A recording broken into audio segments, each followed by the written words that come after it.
Hi, I'm Sophia, and this is my final project for social psychology. And I chose music. I chose music because it's a very vital part of my life, and it has been for as long as I can remember. And music is a very powerful medium to evoke emotion, to shape identity, and to provide self reflection and reflection upon the world that surrounds us. It also can serve as a mean of control, manipulation, and it influences social interactions and customs. And so I'll tell you a little bit about my background with music and what it means to me. I started taking piano lessons since when I was 8 years old up until I was 17. So that was 9 years. And then I recently, about 2 to 3 years ago, I started studying classical singing, so opera singing. My taste in music is very eclectic. I listen to a lot of things, um, and I listen to it all the time, any amount of time that I have. So while I'm on the bus, on the train, walking, doing completing tasks, chores, or even homework, sometimes I'm always listening to it. Um, I added some pictures. The first one is me singing at an open mic just like a couple weeks ago here around the area I live in, Seattle. The second one is a performance that I did with my grandpa, who also is really into music and sings. And then the third one is me with one of my piano teachers. And then the bottom ones are just me playing my guitar, which I really like to do. That's me as a 6 year old um, with these very big headphones. And then the two little girls are my cousins back in Brazil, and they're sitting at the piano that I have that I grew up with, and it was my grandma's. So the first topic of social psychology that I chose to relate music to is introspection, and it was the first thing that came to my mind when I thought of doing the research on music within social psychology. So introspection refers to examining or reflecting on one's own thoughts and feelings, so that you can understand why you're acting a certain way and what exactly you're doing. So it's a tool of self reflection. And the reason why I think music serves as a catalyst for introspection is because it provides a medium for expressing and processing emotions. It also is really connected to memory, so autobiographical memory.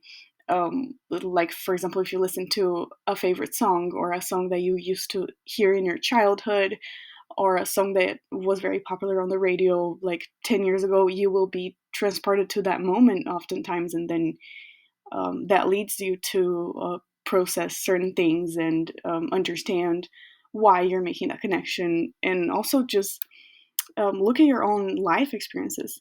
And it's also a very cathartic emotional release. I put two pictures. The top one is Maria Callas. She was an opera singer, and that is uh, her performing a role in an opera called Tosca.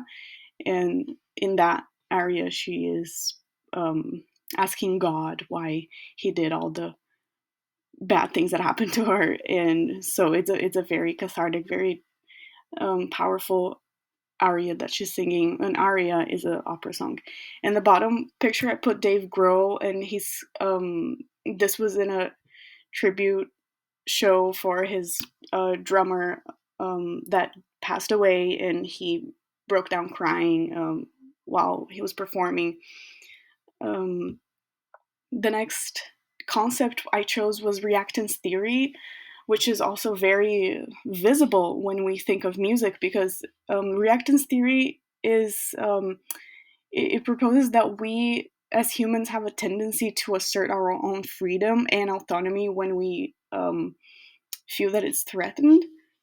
So with politics, war, even right now it's Pride Month, so a lot of it relates to social identities and oppression. And you can see, I put a picture, the second picture, the middle picture, is a protest in Ukraine recently. Um, and they're singing. The bottom picture is Roger Waters. He was one of the members of Pink Floyd, the band that's very well known for political protesting. And in that concert, he was protesting Trump, and he did that in Brazil too. When he came, I went to his concert, and he was protesting Bolsonaro, who was a very right wing president we had. And the top image is protest for war, and all these images have music in common, and also a protest for something that we feel is threatened, and a lot of it has to do with our freedom being threatened. The next concept I chose was subliminal messages, which are hidden or subtle stimuli that are presented to us below that what we can be aware of, so below the threshold of consciousness. Um, and for example, when you walk into a restaurant or a retail store or something, and they're playing really loud music, repetitive music, and it causes discomfort, and that prompts the customer to shop quickly and more inattentively, so spending more money, or for you to spend less time sitting at a restaurant so that they can have more customers. And another example is when music is used in advertising or political campaigns, um, and that serves as a means of controlling and manipulating because music is so linked to learning and memory. The last topic I chose was terror management theory, and that suggests that humans have, obviously, we're aware of our own mortality. So we know that we're going to die, and that causes discomfort, and that causes anxiety. And every one of us, since forever, since the human race started being aware of itself, we have developed coping mechanisms to flee from that discomfort that this awareness causes, and music is a powerful way to deal with that.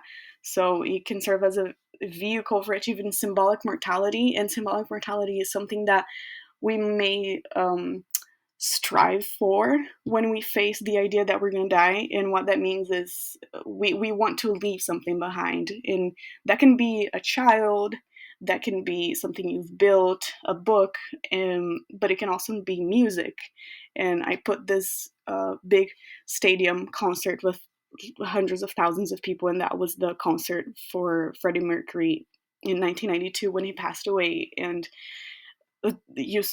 millions of people still to this day, it hasn't been that long, but still to this day listen to his music, and it's something that he left behind, but he's kind of still here.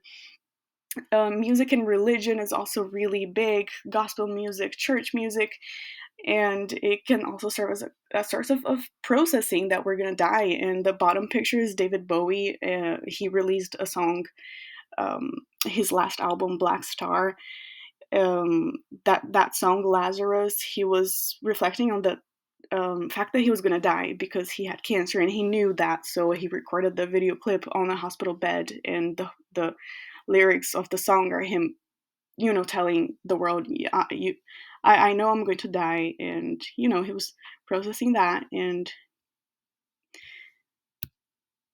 so, final reflections: music really allows us to process just the world we live in. It allows us to process our own experiences. It serves as a mirror to understand our deep selves and who we are, what we do, why we do what we do, through these concepts and so many other concepts in social psychology that could be related to music. Unfortunately, I can't, there's not enough time.